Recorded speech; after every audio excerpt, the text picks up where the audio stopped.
So hi, I'm Liz Cameron. I'm of Dharug descent and I work at the University of Newcastle in the School of Architecture and the Built Environment.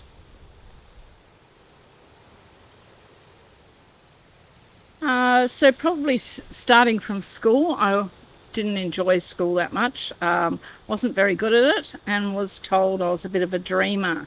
So I decided to get into nursing because that was, at that time, that was a job that got paid for. So I thought money was pretty important at that time.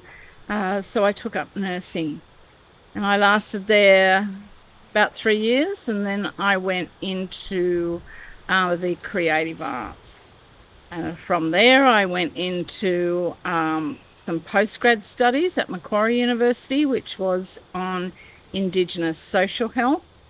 And then working in the university setting led me to start my master's, which I transferred up to a PhD in Indigenous knowledges from a creative standpoint. Yeah, so I never thought I was a writer. I remember that clearly, and I was really challenged to think that I could ever complete. I think the artworks, by doing the arts practice, really helped me and built my confidence at that time. I spent a lot of time with some community, particularly some aunties, around traditional knowledges, particularly from a creative standpoint.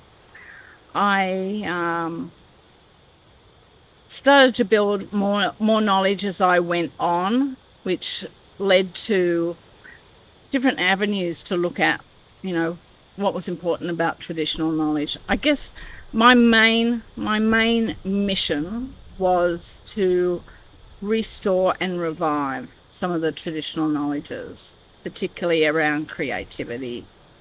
I'm involved in 2 research projects at the moment. One is at a Indigenous school in Cairns, where we're looking at working with community in co-designing a school that's suitable for the students, for the staff, and the greater community. And this involves flying up, being with community, being with staff, and hearing their voices. One of the things that we did, which was really successful, was to work with the students in a more arts-based inquiry. So we got them to do a great big map of the school, and then they were filling in things that they would like to see at their school. And I was quite amazed. I thought there would be some really interesting, innovative ideas, but there were also many practical ideas that came out of that. One was they wanted some swings and, a children's parkland for the younger children, and they wanted a lot more shade because up there it's terribly hot and also gets terribly wet. So they were talking about they want shades on the pathways, they wanted shaded areas to sit for lunch. Those were the things that were really important to them.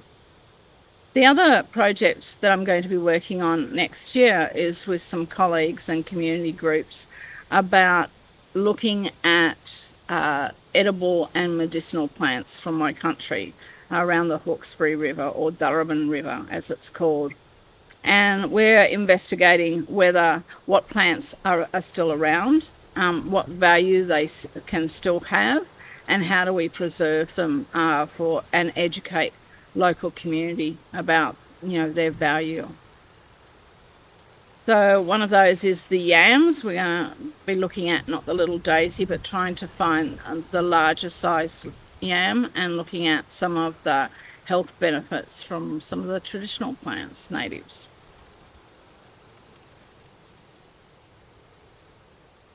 So leadership can be a tough call. I can remember I came with great passion, great ideas, and I wanted to solve, the problems of the world.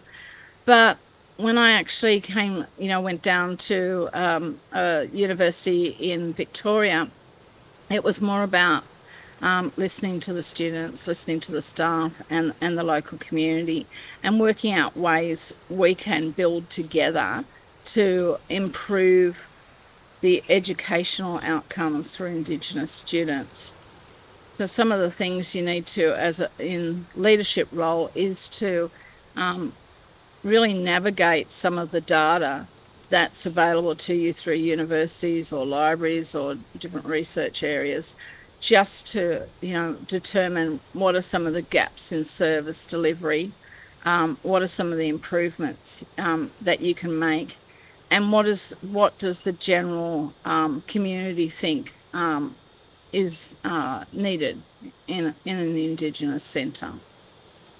I was the director of the Institute of Career Education, now called the Naikiri Centre. It's an Indigenous specific centre for Aboriginal and Torres Strait Islander people. It also has accommodation where students actually fly in and fly out from their own community and come to intensive learning sessions at Deakin. The program's really successful for both young students and also mature age. It was a very successful and well-needed program.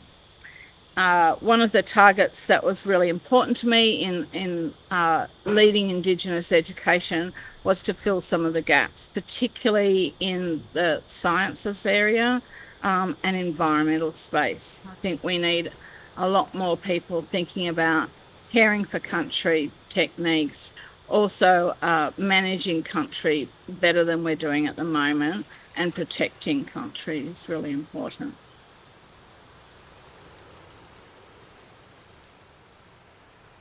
So looking at the 7 Dharug senses and how that relates to connecting with country, that's about understanding that like a lot of other Indigenous nations, we have a different understanding about how our body connects to place and how that experience can build a sense of belonging and also can help us to identify changes within the environment and just be a little bit more aware of what's going on in this natural world.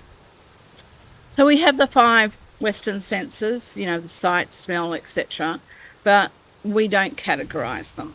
So from a Western perspective, there's a high, sight is the most important sense, and we tend to rely on that and use that in prioritising all decision making and understanding a sense of place as well. But one of the strongest senses is actually smell. They're the things we remember. So when we place it in a hierarchy system, it doesn't work. We forget our other senses. So the sense of smell, for example, we remember the smell of walking into our grandmother's room, or the scent of perfume, or the scent of the bush, or the coming rain, all those sorts of things. And they are far more thought-provoking than, sight alone. But from the Dharug standpoint, we also have 2 other senses, which we call the internal senses. And they're about ulna, which is your gut feeling. So ulna or guna, it might be called as well. That's your gut reaction. And that is that's far more important than, the head brain. This belly brain determines your instinctive behaviour. We all have it. Many of us ignore it. And we all justify not experiencing it because of our logic. And our logical mind can interfere with really connecting with country. The other one is nara, which means to be imaginative. This means like attuning ourselves to our dreams, attuning ourselves to our ancestral thoughts.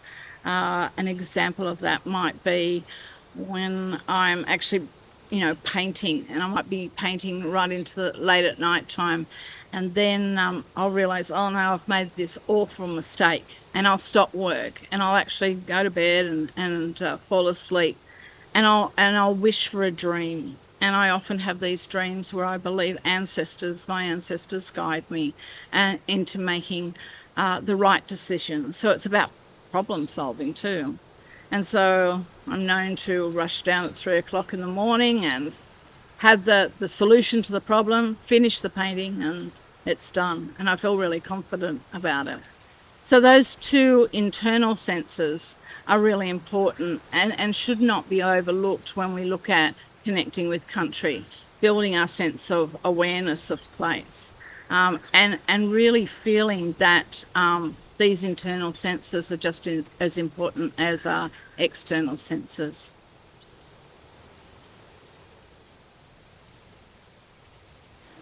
How do the senses relate to the well-being? For example, our stomach area contains the most high levels of serotonin, which is your natural happy drug.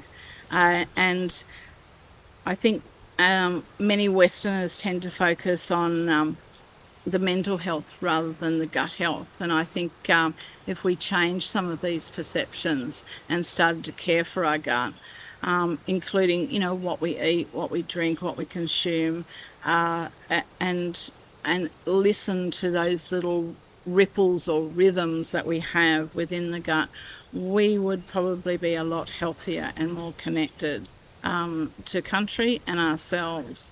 So when we know that serotonin is actually manufactured in the gut, it says a lot about maybe we should start looking at the gut and some of the preservatives and things like that we are actually eating, and start living a bit more healthily.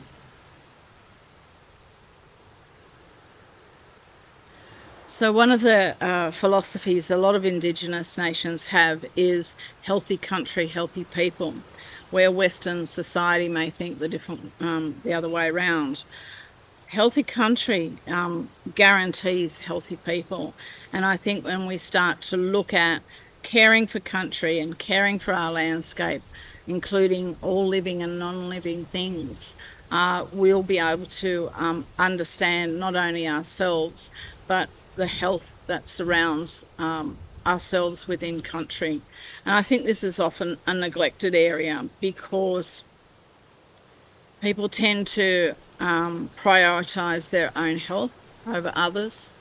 They tend to prioritise their own landscape or geographical area over others.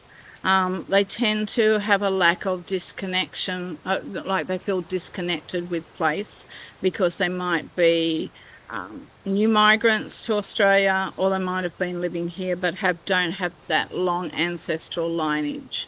And so it's really important that we start to look at the social emotional health of both people, place, and that includes, animals and plants.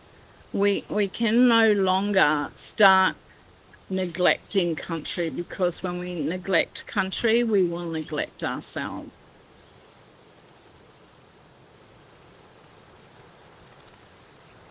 I work at the University of Newcastle in the School of Architecture and Built Environment. One of my roles here is to work with a small Indigenous team. There are 5 colleagues all up, and our role is to embed Indigenous knowledges within curriculum, to transform Indigenous ideas into placekeeping and place holding, to increase the number of Indigenous students, as there's so very few architects, Indigenous architects in Australia. When I first applied for the position, I thought, is this the right job for me? Because we always, for Indigenous people, we think architecture in the built environment is destructive. And so we tend to perhaps not enter into that discipline. Yet, this is, from working here for the last 12 months, it's really changed my positioning, because I feel extremely passionate about working in the built environment, I can see that we can make, as Indigenous people, make radical changes to the colonial infrastructure that's just soaked up these lands. I think we can make a real difference in showcasing how architecture can work within country, and how it can, buildings can start fitting into country rather than fighting against it. I think there's lots of opportunities to do some amazing things in the future that reflect the uniqueness of this place.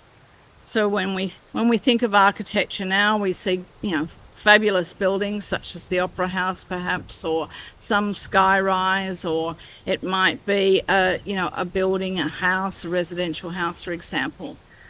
But generally it's really colonial or Western influenced, and we need to be seen as responding to country in a far better way. We need to start thinking about the ways we design, and does that fit into our seasonal calendars, particularly our Indigenous seasonal calendars, which are far more accurate than the 4 Western seasons, and how we can relate these buildings that actually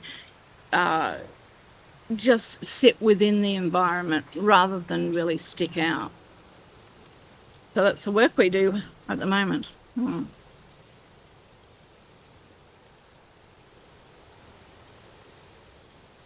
Yeah, so when I first went into university, either as a student or a staff member, I experienced the lack of Indigenous presence. So lack of students, lack of staff, both professional staff as well as academic and staff and researchers. In each discipline there would be some Indigenous knowledge, but they were taught often by non-Indigenous academics, and now I've seen that dramatically change, where Aboriginal and Torres Strait Islander people are now committed in higher education and actually making a vast difference to not only the students but the staff and colleagues that they work with. I find the School of Architecture absolutely fantastic to work in. It's not an Indigenous centre, and it's not just dedicated to Indigenous staff. It's many staff from multiple cultures, and we all work together with the same passions. It's been a very interesting journey for once, because now Indigenous knowledge is starting to be raised as important, particularly to addressing things like climate change, overpopulation, etc., etc. And so Indigenous knowledges are becoming very vital to addressing some of these key issues. And I'm finding now that non-Aboriginal academics are now embracing Indigenous knowledges and really keen to learn about it. So that's been the hugest shift, that equality particularly in teaching and learning.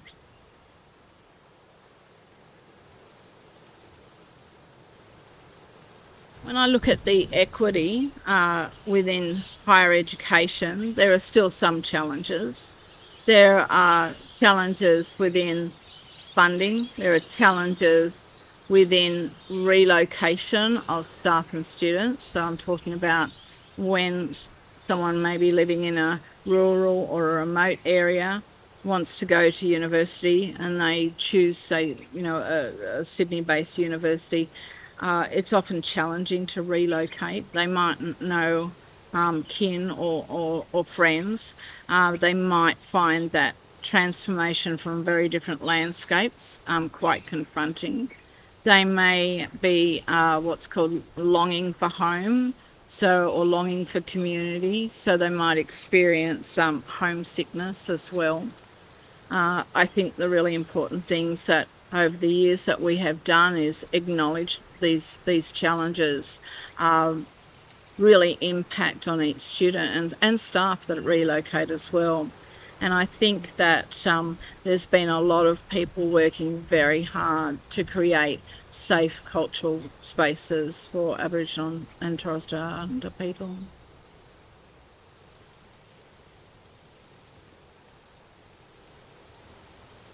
Yeah, I think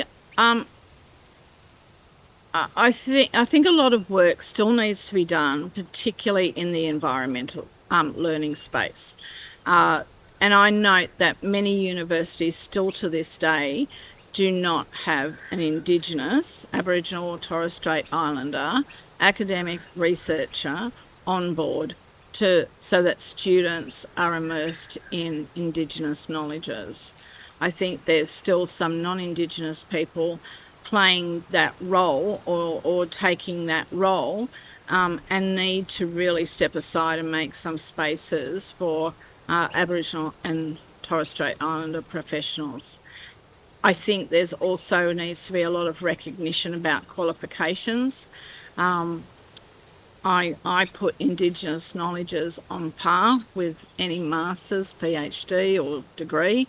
I don't think that you can say just because you don't have that Western white paper, you're not qualified to work in higher education.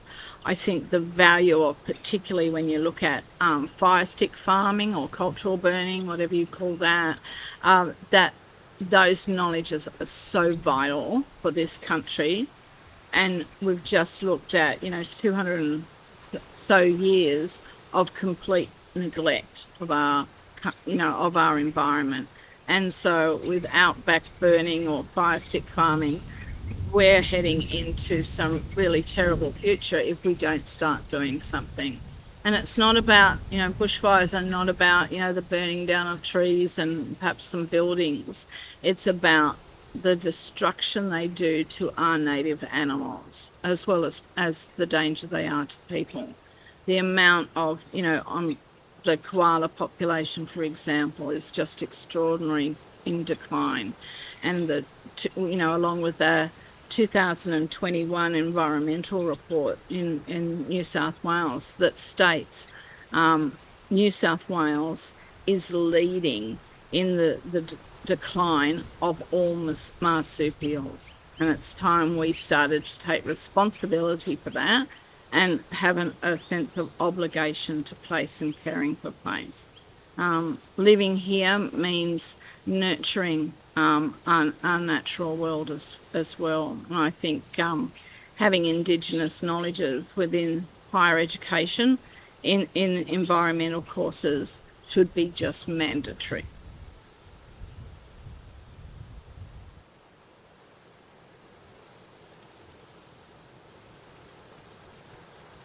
So in closing, I guess my last words would be around inspiring others to come to university and get a degree.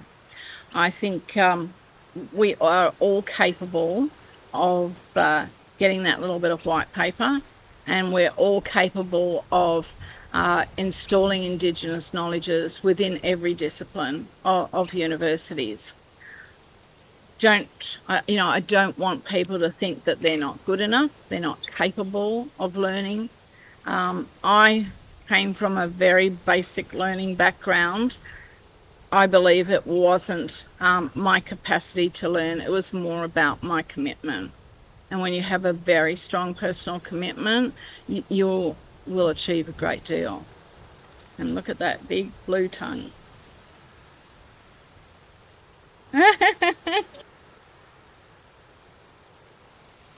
Yeah, it's dinner.